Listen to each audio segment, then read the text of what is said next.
Seguro Auto Use eu monto como quiser e só pago pelo que eu escolho. Se eu tirar o picles, eu pago menos, né? Não. Rápido e do meu jeito. Só na Use mesmo. Baixe o aplicativo e contrate. Use. Seguro, tipo você.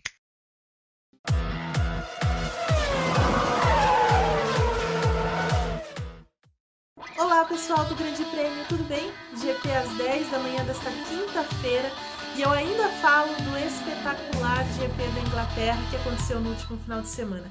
A corrida foi tão legal, foi tão boa lá em Silverstone que rendeu diversas análises no Grande Prêmio e dos colegas aqui no GP às 10. A gente falou já sobre a recuperação do Pierre Gasly diante da enorme pressão que ele sofre dentro da Red Bull. Falamos sobre a bizarra equipe Haas, sobre a eletrizante disputa aí entre Max Verstappen e Charles Leclerc, o ponto alto também do GP da Inglaterra, e sobre essa fase horrorosa de Sebastian Vettel na Fórmula 1.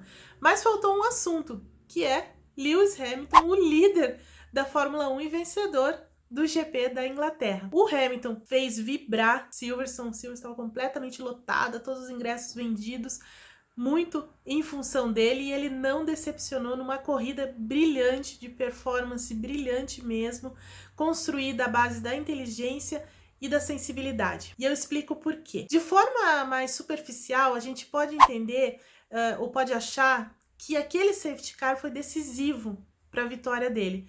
Mas não foi. Na verdade, o Hamilton venceria essa corrida de qualquer jeito, com ou sem o safety car.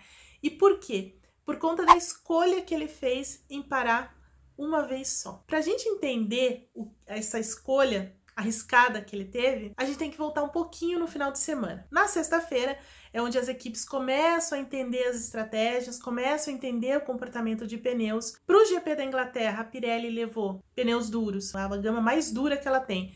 Então, pneu duro, pneu médio e pneu macio, hoje em dia, na verdade, a gente tem só essas três identificações, mas a composição dos pneus varia de corrida para corrida. Então, nesse GP, por conta do asfalto novo, pelas características do circuito inglês, a Pirelli acabou levando a gama mais dura que ela tem. E aí, o que aconteceu? Tem uma diferença de performance, né?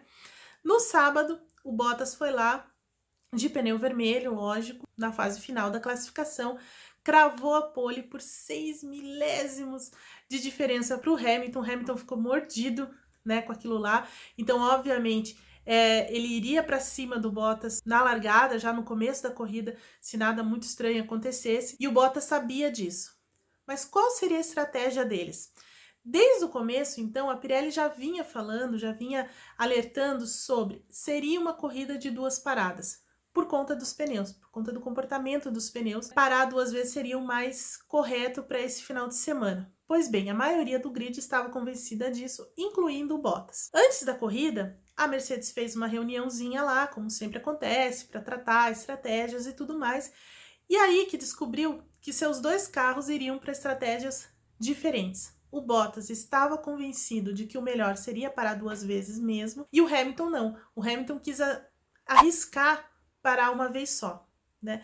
Mas para que a estratégia do Hamilton desse certo, ele teria que cuidar muito dos pneus, principalmente na primeira parte da corrida. Começou a corrida, o Hamilton foi para cima do Bottas, os dois largaram muito bem, o Bottas conseguiu manter a ponta, o Hamilton foi atrás dele, pressionou ali no início, depois viu que seria muito arriscado tentar a ultrapassagem, porque o Bottas estava jogando muito duro, embora tenha sido muito justo, né, na disputa. E o Hamilton pensou assim, não, peraí, vamos esperar um pouco. E aí recuou, mas não muito, né? Ficou ali segurando o Bottas.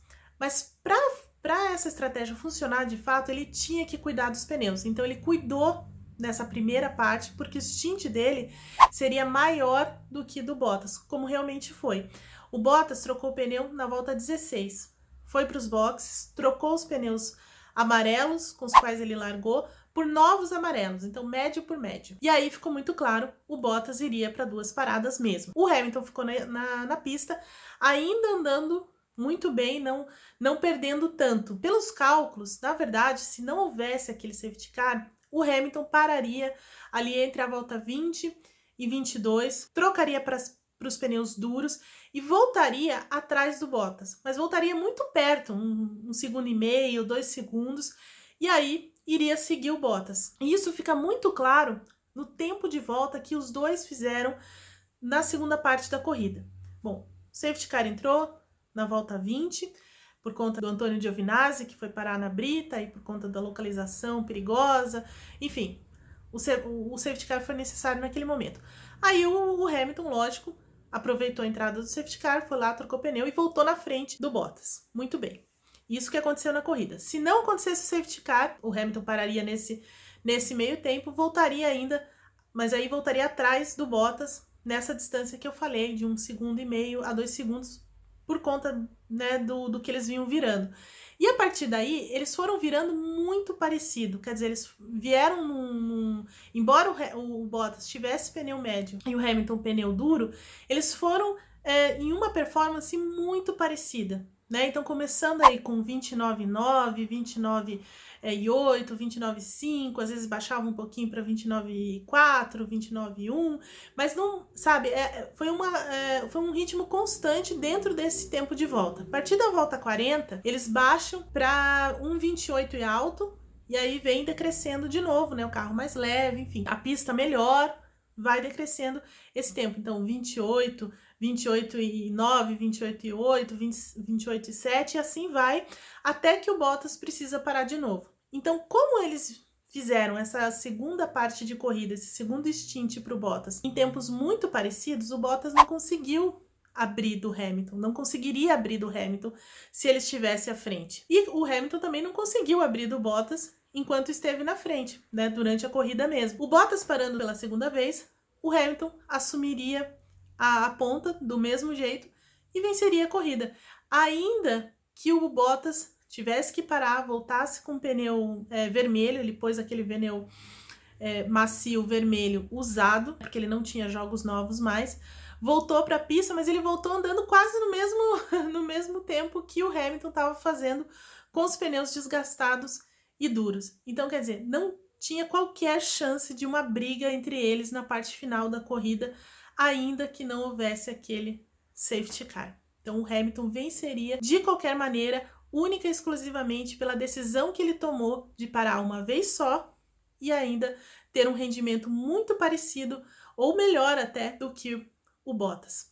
O que fica, na verdade, é o seguinte, que o safety car acabou facilitando a vida do Hamilton, porque ele parou ali, não precisaria parar mais e foi embora até o final da corrida, liderando a corrida no caso. Com relação ao Bottas, o que me intriga mesmo é por que a Mercedes não mudou a estratégia dele, ou seja, no momento do safety car, por que não chamou ele, não o chamou pro pit stop, mudava para pneu duro, que ele ainda tinha um jogo, e não precisaria parar mais, né? Como a Ferrari e como a Red Bull, as duas equipes fizeram naquele momento. Então, essa é a única coisa que me intriga dentro dessa estratégia da Mercedes. Por que ela não parou o Bottas naquele momento?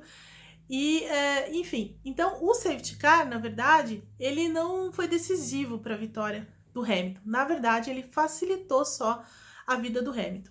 O Hamilton, na verdade, é que fez o trabalho de cuidar dos pneus, principalmente na primeira fase da corrida, para ficar muito próximo do Bottas, e depois ele simplesmente faz o que ele faz de melhor, que é ter um desempenho altamente consistente e forte, capaz de bater o Bottas mesmo com pneus melhores, e no final da corrida a mesma coisa.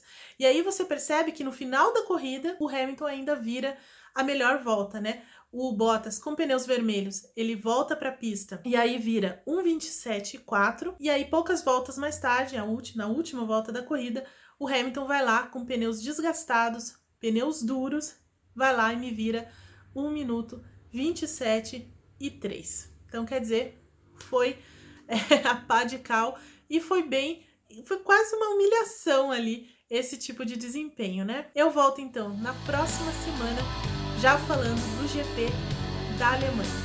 Tchau!